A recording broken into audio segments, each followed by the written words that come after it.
2 Chroniques. Chapitre 29. Ézéchias devint roi à l'âge de 25 ans, et il régna 29 ans à Jérusalem. Sa mère s'appelait Abijah, fille de Zacharie.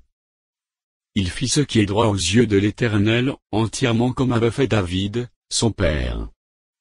La première année de son règne, au premier mois, il ouvrit les portes de la maison de l'Éternel, et il les répara.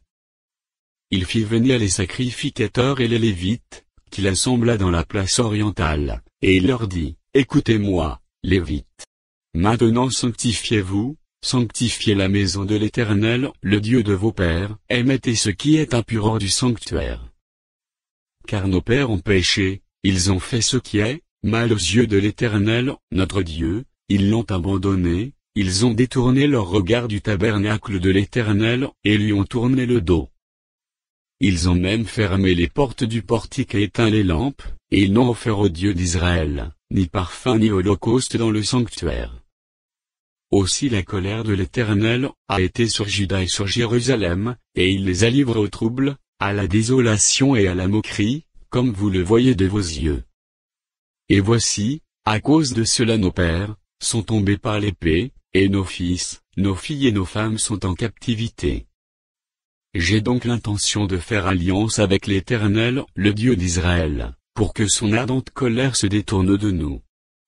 Maintenant, mes fils, cessez d'être négligents, car vous avez été choisis par l'Éternel, pour vous tenir à son service devant lui, pour être ses serviteurs, et pour lui offrir des parfums. » Et les Lévites se levèrent, Machat, fils d'Emasaï, Joël, fils d'Azaria, des fils des Kehathites, et des fils des Mrarites, Kis, fils d'Abdi, Azaria, fils de Joël et des Gershonites, Jootch, fils de Zima, et Éden, fils de Jootch, et des fils d'Élisaphan, Shimri et Joël, et des fils d'Azaph, Zacharie et Mattania, et des fils d'Éman, Joël et Shimei, et des fils de Jeduthun, Shmerja et Uziel.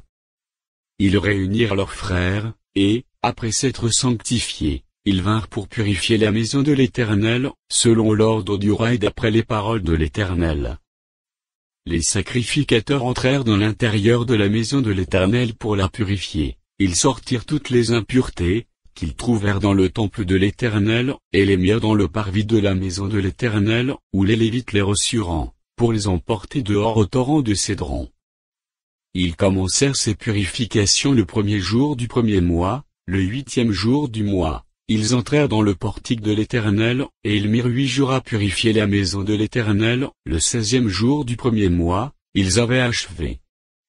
Ils se rendirent ensuite chez le roi Ézéchias, et dirent, « Nous avons purifié toute la maison de l'Éternel, l'autel des holocaustes et tous ses ustensiles, et la table des pains de proposition et tous ses ustensiles. Nous avons remis en état, et purifié tous les ustensiles, que le roi Achaz avait profanés pendant son règne, lors de ses transgressions. Ils sont devant l'autel de l'Éternel. » Le roi Ézéchias se leva de bon matin, assembla les chefs de la ville, et monta à la maison de l'Éternel. Ils offrirent 7 taureaux, 7 béliers, 7 agneaux et 7 boucs, en sacrifice d'expiation pour le royaume, pour le sanctuaire, et pour Juda.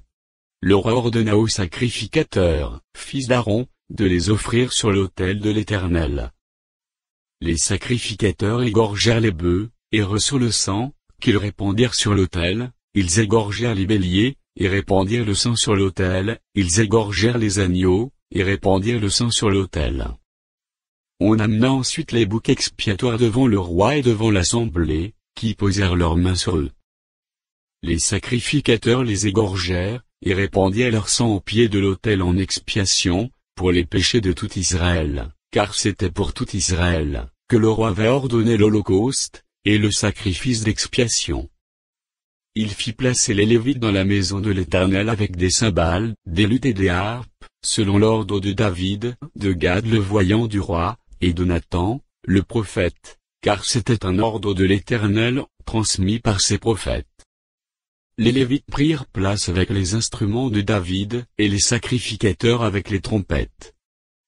Ézéchias ordonna d'offrir l'holocauste sur l'autel, et au moment où commença l'holocauste, commença aussi le chant de l'Éternel, au son des trompettes et avec accompagnement des instruments de David, roi d'Israël. Toute l'assemblée se prosterna, on chanta le cantique, et l'on sonna des trompettes, le tout jusqu'à ce que l'holocauste fût achevé. Et quand on eut achevé d'offrir l'holocauste, le roi et tout ce qui était, avec lui fléchirent le genou et se prosternèrent. Puis le roi Ézéchias, et les chefs dirent aux Lévites de célébrer l'Éternel, avec les paroles de David et du prophète Asaph, et ils le célébrèrent avec des transports de joie, et ils s'inclinèrent et se prosternèrent. Ézéchias prit alors la parole, et dit, « Maintenant que vous vous êtes consacrés à l'Éternel, approchez-vous, amenez des victimes et offrez en sacrifice d'action de grâce à la maison de l'Éternel. » Et l'assemblée amena des victimes et offrit des sacrifices d'action de grâce, et tous ceux dont le cœur était bien disposé à offrir des holocaustes. Le nombre des holocaustes offerts par l'assemblée fut de 70 bœufs, 100 béliers, et de 5 agneaux. Toutes ces victimes furent immolées, en holocauste à l'Éternel. Et l'on consacra encore 600 bœufs et 3000 brebis. Mais les sacrificateurs étaient en petit nombre, et ils ne purent dépouiller tous les holocaustes. Leurs frères, les Lévites, les aidèrent jusqu'à ce que l'ouvrage fût fini, et jusqu'à ce que les autres sacrificateurs se fussent sanctifiés, car les Lévites avaient eu plus à cœur de se sanctifier que les sacrificateurs. Il y avait d'ailleurs beaucoup d'holocaustes, avec les graisses des sacrifices d'action de grâce, et avec les libations des holocaustes. Ainsi fut rétabli le service de la maison de l'Éternel. Ézéchias et tout le peuple se réjouirent de ce que Dieu avait bien disposé le peuple, car la chose se fit subitement.